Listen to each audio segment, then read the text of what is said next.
Many people assume that as long as the catalyst system stays the same, changing density is simply a matter of adjusting water content. In this episode, we explain what actually happens to reaction pathways at different density levels.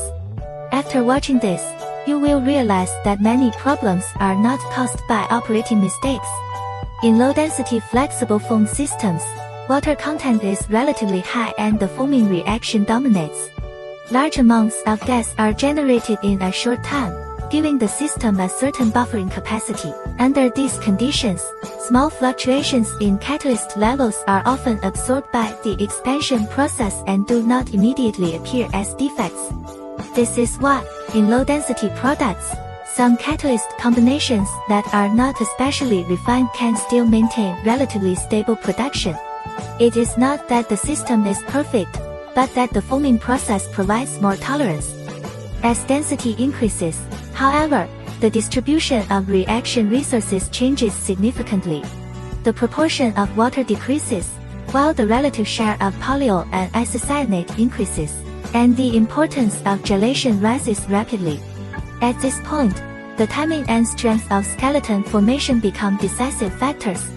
The same catalyst dosage that seems insignificant in a low-density system can be magnified into serious structural problems in a high-density system.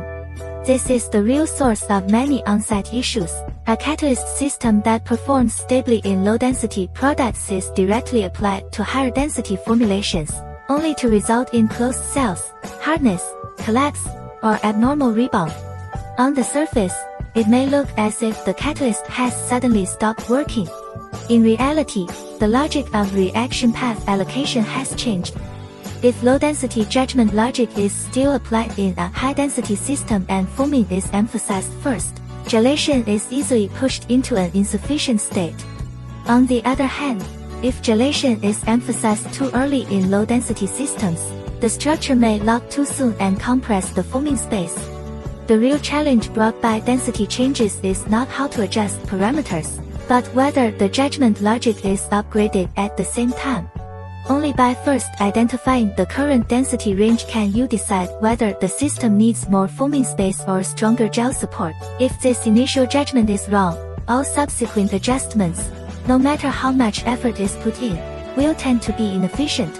When density changes but judgment logic does not, this is usually where problems begin.